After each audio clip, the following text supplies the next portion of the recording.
Hey guys, welcome back to my channel study point. तो चलिए फटाफट से स्टार्ट करते हैं हम आज का हमारा रिवीजन सेशन पॉलिटिकल साइंस का, जो कि है ओनली फॉर 12th क्लास। तो इस वीडियो में हम करेंगे चैप्टर 5 समकालीन दक्षिण एशिया के इम्पोर्टेंट एमसीक्यूज। तो चलिए सबसे पहला एमसीक्यू है, बांग्लादेश की स्थापना कब हुई? तो option number A 1950, option number B 1971, option C 1965 and option D 1948। तो बांग्लादेश की स्थापना हुई थी 1971 में। तो option number B is correct answer. Second question करते हैं, फर्क का समस्या का संबंध किससे है? ये क्वेश्चन आपका ऐसे भी आ सकता है, फर्क का समझौता का संबंध किस देश से है? तो समस्या हो या समझौता, दोनों का ही एक ही आंसर होगा। ओके, तो इसका आंसर देखिए क्या होता है, भारत श्रीलंका, भारत बांग्लादेश, भारत पाकिस्तान या भारत चीन। तो फर्क का समस्या या समझौता हुआ था भारत और बांग्लादेश के बीच में। अब हम करते हैं क्वेश्चन नंबर थर्ड, किस देश ने दिसंबर 2009 में अपने क्षेत्र की कैबिनेट बैठक एवरेस्ट पर की थी? या फिर क्वेश्चन ऐसे भी आ सकता है, किस देश ने अपने देश की कैबिनेट बैठक एवरेस्ट पर की थी? Option number A Maldives, option number B Bharat, option number C Bhutan and option number D Nepal. तो इसका करेक्ट आंसर है option number D Nepal. Fourth question most important question है, ये बहुत बार एग्जाम में आ चुका है, श्रीलंका को स्वतंत्रता कब प्राप्त हुई थी? बहुत इजी क्वेश्चन है। Option number A 1945, option B 1948, 1946 या 1947। 1947 में तो इंडिया को मिली थी, तो option number B is correct answer 1948। Option number 5 है, लिट्टे क्या है? उग्र तमिल संगठन, सैनिक संस्था, समाजवादी दल या उपयुक्त सभी। तो ये एक तमिल संगठन है, ठीक है, उग्र तमिल संगठन। ये सिर्फ तमिल संगठन भी आ सकता है या उग्र तमिल संगठन, इन दोनों को ही लिट्टे कहा जाता है। इसकी फुल फॉर्म 1 मार्क्स में आ सकते हैं, तो आप कर लेना। क्वेश्चन नंबर 6 है, भारतीय शांति सेना को श्रीलंका कब भेजा गया? जो भारत ने शांति सेना भेजी थी श्रीलंका को, वो उसने कब भेजी थी? Option number A 1949, option B 1987, option C 1990 and option number D 1971। तो भेजी गई थी 1987 में। और अगर ये क्वेश्चन आ जाए कि वापस कब बुलाई गई थी, तो 1990 में, ठीक है। भेजी गई थी 87 में और वापस बुलाई गई थी 1990 में। मोस्ट इंपॉर्टेंट क्वेश्चन है क्वेश्चन नंबर 7, दक्षेस की स्थापना कब हुई थी? दक्षेस या सार्क दोनों को एक ही कहा जाता है, सार्क भी एक होता है, दक्षेस भी, ठीक है, नाम अलग अलग है बट चीज एक ही है। तो सार्क की स्थापना या दक्षेस की स्थापना कब हुई? 1985, 1940, 1942 या 1999। तो option number A correct answer है इसका, 1985 में सार्क या दक्षेस की स्थापना हुई थी।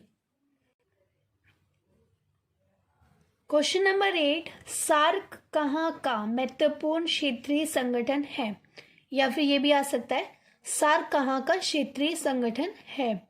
यूरोप का, अमेरिका का, दक्षिण एशिया का, दक्षिण अमेरिका का। तो इसका करेक्ट आंसर है ऑप्शन नंबर सी, दक्षिण एशिया का। सार्क दक्षिण एशिया का क्षेत्रीय संगठन है। और 1 मार्क्स में ये क्वेश्चन भी आ सकता है कि दक्षिण एशिया में कौन कौन से देश शामिल है? तो टोटल 8 देश शामिल है उसमें, ठीक है। कितने देश है? 8। क्वेश्चन नंबर 9 है, दक्षेस का कार्यालय, मुख्यालय या सचिवालय, ठीक है, तीनों ही दक्षेस क्या होता है? सार्क और दक्षेस एक ही है, ठीक है। दक्षेस का कार्यालय हो, मुख्यालय हो या सचिवालय हो, ये तीनों एक ही जगह पर स्थित है, ठीक है। क्वेश्चन कैसे भी आ सकता है, दक्षेस का कार्यालय कहाँ स्थित है या मुख्यालय या सचिवालय। तो इसका आंसर आप बताइए, दिल्ली, चीन, काठमांडू या ढाका। तो option number C is correct answer, ठीक है, option number C Kathmandu. Question number 10 या फिर इस क्वेश्चन में ये जो क्वेश्चन नंबर 9 है, अगर यहाँ पर नेपाल भी होगा तो भी करेक्ट आंसर होगा, क्योंकि काठमांडू नेपाल में ही है। ठीक है, कई जगह पर देश पूछे जाते तो आप अगर यहाँ पर नेपाल हो काठमांडू ना हो तो Nepal is correct answer. Question number 10, SAARC का प्रथम शिखर सम्मेलन कब और कहाँ हुआ? मोस्ट इंपॉर्टेंट क्वेश्चन है ये। सार्क का प्रथम शिखर सम्मेलन कब और कहाँ हुआ? ऑप्शन नंबर ए 1985 ढाका में, ऑप्शन नंबर बी 1987 काठमांडू में, ऑप्शन नंबर सी 1988 गुजरात में, ऑप्शन नंबर डी 1999 दिल्ली में। तो option number A is correct answer. 1985 में हुआ था ढाका में, और ढाका कहाँ पर है? बांग्लादेश में। ठीक है, अगर ढाका नहीं आता तो अगर बांग्लादेश आता है तो वो भी करेक्ट आंसर होगा, कंफ्यूज मत हो जाना। अब 11th क्वेश्चन है, दक्षेस में वर्तमान में कितने देश हैं? दक्षेस या सार्क, कुछ भी आ सकता है, दक्षेस भी आ सकता है और सार्क भी आ सकता है। सार्क में अब तक कितने वर्तमान में पूछे गए हैं?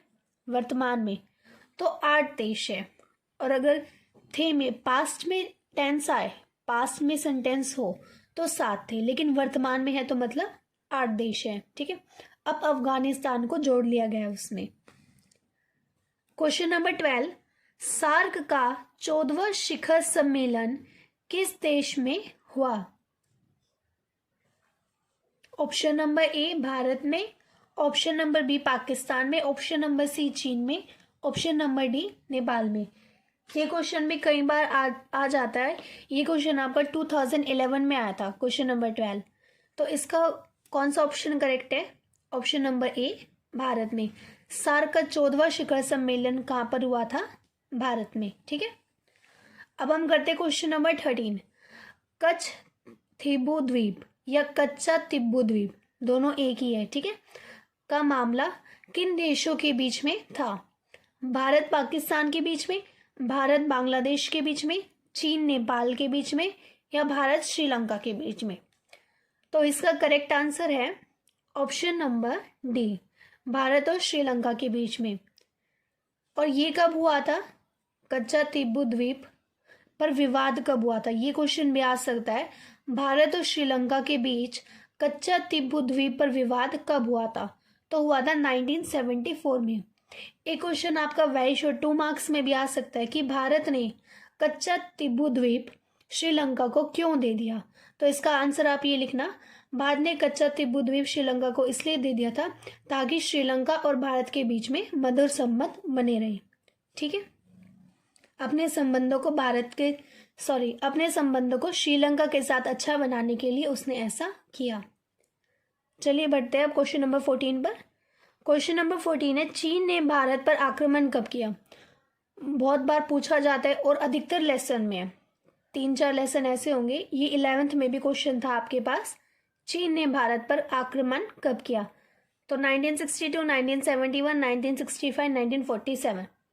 तो इस क्वेश्चन का जवाब आप मुझे कमेंट में बताओगे। ठीक है, बहुत इजी क्वेश्चन है, अधिकतर बच्चों को ये आना ही चाहिए।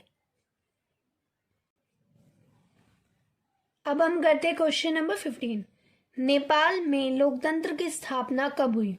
इंपॉर्टेंट क्वेश्चन है ये, 1 वर्ड में भी आ सकता है, एज ए MCQ भी आ सकता है, लेकिन इस साल जैसे कि MCQ में आएंगे तो ये MCQ में ही आएगा। ओके, नेपाल में लोकतंत्र की स्थापना कब हुई? 2001, 2005, 2009 या 2006 में। तो इसका ऑप्शन नंबर डी करेक्ट है, नेपाल में लोकतंत्र की स्थापना हुई थी 2006 में। अब हम करते हैं क्वेश्चन नंबर 16। 1954 में भारत चीन के बीच कौन सा समझौता हुआ? बहुत इंपॉर्टेंट क्वेश्चन है ये, इसको याद रखना। 1954 में भारत और चीन के बीच में कौन सा समझौता हुआ था? शिमला समझौता, सिंधु नदी जल समझौता, पंचशील संधि या फरक्का समझौता। अब कई बच्चे क्या करेंगे जिन्हें नहीं पता होगा, वो सोचेंगे समझौता पूछा है तो इनमें से ही कोई होगा, लेकिन नहीं, इसका आंसर है ऑप्शन नंबर बी, पंचशील संधि। ठीक है, ये भी पूछ सकते हैं आपसे, क्वेश्चन ऐसे भी आ सकता है, पंचशील संधि भारत और चीन के बीच में कब हुई? तो तब आंसर आप लिखोगे 1954 में हुई थी। ठीक है, अब हम करते हैं क्वेश्चन नंबर 17। चकमा शरणार्थी समस्या किन दो देशों के बीच में हुई है? या फिर ऐसे भी आ सकता है, चकमा हटा देंगे, ठीक है। शरणार्थी समस्या किन दो देशों के बीच में हुई है? तो ऑप्शन नंबर ए है भारत और चीन, ऑप्शन नंबर बी भारत और Nepal, option number C Bharat और बांग्लादेश, ऑप्शन नंबर डी है आपके पास भारत और भूटान। तो इसका करेक्ट आंसर है ऑप्शन नंबर सी, भारत और बांग्लादेश के बीच में चकमा शरणार्थी समस्या या सिर्फ शरणार्थी समस्या हुई थी भारत और बांग्लादेश के बीच में, ठीक है। क्वेश्चन नंबर 18 है, किस सार्क देश में वर्तमान में भी राजतंत्र है? कौन से सार्क देश में? सार्क मतलब दक्षेश, ठीक है। कौन से दक्षेश में कितने देश शामिल है? अभी हमने किया था 8 देश, ठीक है। टोटल 8 देश उसमें शामिल है। तो पूछा गया हमसे क्वेश्चन में वर्तमान में अभी जो इस टाइम है कौन से देश में अभी भी राजतंत्र है? तो option number A Bhutan, option number B Pakistan, option number C Bharat and option number D चीन। तो इसका भारत तो हो नहीं सकता, लोकतांत्रिक व्यवस्था है। पाकिस्तान में भी लोकतांत्रिक होती है लेकिन फिर सैनिक तानाशाह लग जाता है। चीन में भी सेम हाल है, तो रह कौन गया? भूटान। तो option number A is correct answer. अब हम करते क्वेश्चन नंबर 19। भारत पाकिस्तान के बीच कश्मीर विवाद पर अमेरिका ने किसका साथ दिया? बहुत बार ये क्वेश्चन आ चुका है और बहुत इजी भी है इसका आंसर। भारत पाकिस्तान के बीच कश्मीर विवाद पर अमेरिका ने किसका साथ दिया था? पाकिस्तान का, भारत का, दोनों का या किसी का भी नहीं। तो उसने किसका साथ दिया था? पाकिस्तान का, ठीक है। 20 क्वेश्चन, एशिया का रोगी किस देश को कहा जाता है? नेपाल को, चीन को, भारत को और पाकिस्तान को। ये क्वेश्चन बहुत ही ज़्यादा इजी है। एशिया का रोगी, रोगी से ही पता चलता है जहाँ से हमें रोग मिलता है। अभी फिलहाल ही में कोरोना हमें कहाँ से मिला? चीन से मिला। तो इसका करेक्ट आंसर क्या होगा? ऑप्शन नंबर सी, ठीक है। एशिया का रोगी किस देश को कहा जाता है? चीन को। अब हम करेंगे क्वेश्चन नंबर 21। ताशकंद समझौते पर हस्ताक्षर करने वाले दो नेता कौन थे? ठीक है, सबसे पहले तो ये क्वेश्चन में आ सकता है ताशकंद समझौता कब हुआ था? ताशकंद समझौता हुआ था 1966 में, 1966 में, ठीक है। तो इस पर हस्ताक्षर किन दो नेताओं ने करे थे वो पूछा है हमसे। राजीव गांधी व बेनजीर भुट्टो ने, पंडित नेहरू व नुसरत भुट्टो ने, लाल बहादुर शास्त्री व जनरल अयूब खान ने, इंदिरा गांधी व याह्या खान ने। तो इस पर हस्ताक्षर किए थे लाल बहादुर शास्त्री और जनरल अयूब खान ने। तो option number C is correct answer. अब हम करते क्वेश्चन नंबर 12। भारतीय संसद पर आतंकवादियों का हमला कब हुआ था? भारतीय संसद पर आतंकवादियों का हमला कब हुआ था? ऑप्शन नंबर ए 13 दिसंबर 2001, ऑप्शन नंबर बी 11 जनवरी 2001, ऑप्शन नंबर सी 13 दिसंबर 2004, ऑप्शन नंबर डी है 11 जनवरी 2004। तो इसका ऑप्शन नंबर ए है 13 दिसंबर 2001। अब हम करते हैं question number 23। Most important question है, ये क्वेश्चन भी कई बार पूछा जा सकता है, ठीक है। बांग्लादेश को 1971 से पहले किस नाम से जाना जाता था? या फिर 1971 हटा दिया जाएगा, ऐसे भी आ सकता है। बांग्लादेश को पहले किस नाम से जाना जाता था? पूर्वी नेपाल, पूर्वी चीन, पूर्वी पाकिस्तान या उत्तरी भारत। तो ये पाकिस्तान का हिस्सा था पहले, 1971 से ये पाकिस्तान का हिस्सा था पहले बांग्लादेश, ठीक है। तो option number B is correct answer. Bangladesh को 1971 से पहले पूर्वी पाकिस्तान के नाम से जाना जाता था। अब हम करेंगे क्वेश्चन नंबर 24। पाकिस्तान की स्थापना कब हुई? इस क्वेश्चन का आंसर आप लोग मुझे कमेंट में बताओगे। मोस्ट इम्पॉर्टेंट भी है और बहुत ही ज़्यादा इजी क्वेश्चन भी है, तो ये क्वेश्चन आप लोग मुझे कमेंट में बताओगे, ओके। लास्ट क्वेश्चन है क्वेश्चन नंबर 25। नेपाल एक धर्मनिरपेक्ष राज्य कब बना? नेपाल एक धर्मनिरपेक्ष राज्य कब बना? Option number A 2005, option number B 2012, option number C 2017, option number D 2008 में। तो इसका करेक्ट आंसर है ऑप्शन नंबर डी 2008 में। ठीक है, तो चलिए आज का रिवीजन सेशन यहीं पर ख़त्म होता है। मिलते हैं नेक्स्ट वीडियो में, तब तक के लिए बाय एंड थैंक यू। और जो क्वेश्चन मैंने आपको कहा कमेंट में बताने के लिए, उनका आंसर ज़रूर दीजिएगा। Okay, bye.